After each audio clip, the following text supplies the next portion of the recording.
Excuse me, భాస్కర్ని కలవాలి. Sir test డ్రైవ్కి బయటికి వెళ్ళారు. మీరు కస్టమర్ లాంచ్లో వెయిట్ చేస్తారా? ఏంటి ఐశ్వర్యకి మురళిక నమ్మలేకపోతున్నాను రా. వాళ్ళిద్దరూ సైలెంట్గా ఉన్నప్పుడే అనుకున్నాను ఏదో లేకుంటుందని.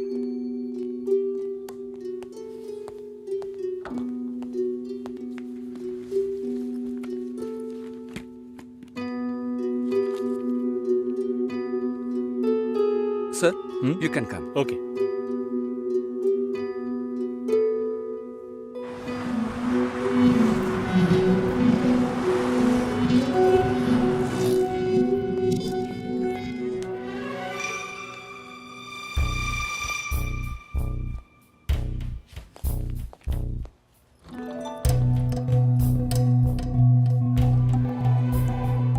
నేను అన్ని ఫోన్లోనే చెప్పానుగా. ఏంటి అందరి ముందు సీన్ క్రియేట్ చేద్దాం వచ్చావా? గొడవ పడ్డానుకో, ఆర్గ్యూ చేయడానికి నేను ఇక్కడికి రాలేదు. We can talk it out. పెళ్ళే వద్దుంటున్నానుగా, ఇంకేంటి దాని గురించి మాట్లాడేది? అది కాదు భాస్కర్. వద్దు, ఇష్టం లేదంటున్నానుగా. అర్థం కావట్లేదా? నిశ్చితార్థం జరిగితే పెళ్లి జరగాలని లేదు, నా తప్పే, నేను ఒప్పుకుంటున్నా. ఇప్పుడు ఇష్టం లేదు, ఎందుకని అడగొద్దు. నా సిచ్యువేషన్ కొంచెం అర్థం చేసుకోండి. నా తర్వాతే మా అన్నయ్యకి పెళ్లి చేయాలి, కానీ మీరు ఇలా. దానికి నేనే దొరికానా? ఎంగేజ్మెంట్ అయిన తర్వాత ఇలా చెప్తే ఎలా? ఒక్కొక్కడు పెళ్లి చేసుకున్నాకే వద్దంటున్నాడు.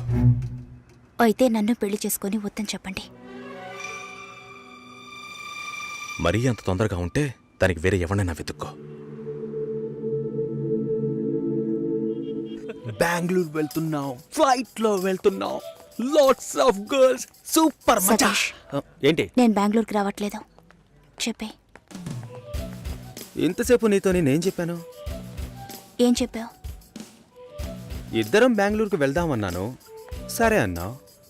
క్యాబ్ బుక్ చేస్తానన్నాను, సరే అన్నావు. ఇప్పుడు రానంటున్నావు. అలా చెప్పానా? ఏం తీసుకుంటా? అది ఏమి ఇచ్చినా సరే. నువ్వు ఒక పెద్ద మనిషివి. బాగున్నారా? నమస్కారం. కూర్చోండి. మ్యారేజ్ డేట్ దగ్గర పడుతోంది, లేట్ చేస్తే మంటపం దొరకదు.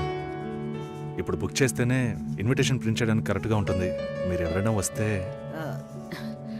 మేము రావాల్సిన పని లేదు, మీరే చూసి ఏం చేసినా ఓకే.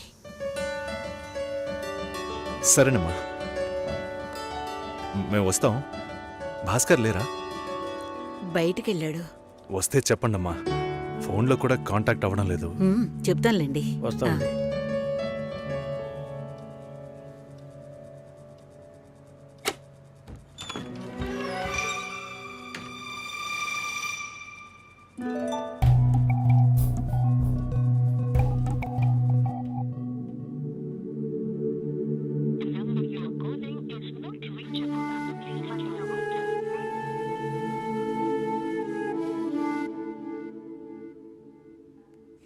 సుశీల, ఆ?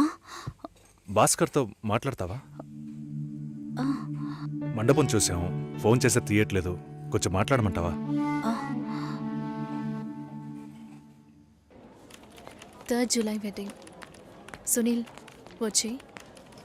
బాబు తప్పకుండా రండి.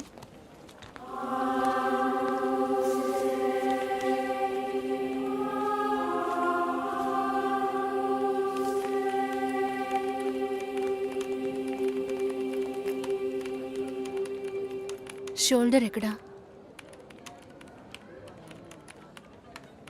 బయటికి వెళ్ళాలి.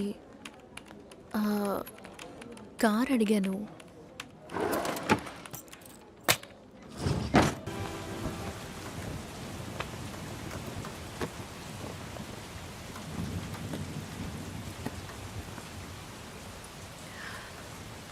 రేపు పెళ్లి కూతుర్ని చేస్తారు. నేను వెళ్ళాలి.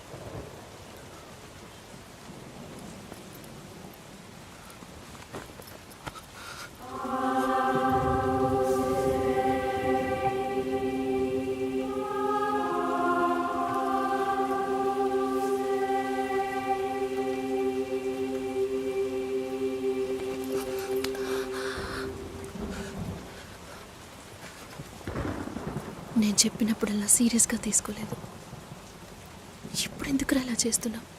బాధపడేవాడు చెప్పినా మీకు అర్థం కాదు, చెప్పకపోయినా మీకు అర్థం కాదు. మీ నాన్న ఏమన్నాడు? 10 ఆకుల్ని చూసేవాడు తన ఆకులో ఉన్న భోజనాన్ని ప్రశాంతంగా తినలేడు అని చెప్పాడు కదూ. మా వాళ్ళకి తిండే లేదు, వరుసగా వాటాకు నుంచున్నారు. దాని గురించి ఆలోచించకూడదా? ఇంకొకటి వస్తుందంటే దిగులుంటుందా? లేక నేనేమన్నా మిషనా అన్నీ మర్చిపోయి 1 నిమిషంలో పారిపోవడానికి? నువ్వేమో ఇల్లు కొనమంటున్నావు, మీ నాన్న కారు కొనమంటున్నాడు. పెళ్ళికి మనం ఇద్దరం మాత్రం ఉంటే సరిపోదు కదా. నాకు మా నాన్నంటే ఇష్టం లేదు, అమ్మ తమ్ముడు ఎవరూ ఇష్టం లేదు. కానీ వాళ్ళకి నేనంటే ఇష్టం. ఏం చేయను? రాజభవనం లాంటి మీ ఇంట్లో టిప్ టాప్గా ఉన్న మీ నాన్న ముందుకి కోచి కూడా కట్టుకోవడం తెలియని మా నాన్నని తీసుకొచ్చి నిలబెట్టాలి, పిల్లనివ్వండి అని అడగాలి. మీ అమ్మ మొహం మార్చుకొని మీ అక్క మొగుడు నన్ను మా నాన్నని పైకి కిందకి చూడాలి కదా.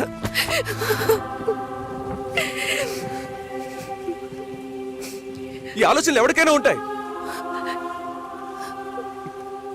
ఒకవేళ మా నాన్న ఏమైనా అంటే ఏం చేయాలని ఆలోచించకూడదా? నేనే బిచ్చగాడిని కాదే, కానీ మీరు అలా అనుకుంటారేమో అని భయంగా ఉంది. లోపల ఏదో ఒక భయం రక్తంలా ప్రవహిస్తోంది. మీ నాన్న మంచోడు మంచోడు అన్నావే, మేం కిందున్నాం, మీరు పైన ఉన్నారు. మా ఆ అబ్బాయిని ఫ్యామిలీని తీసుకుని రమ్మను, మాట్లాడదామన్నారా?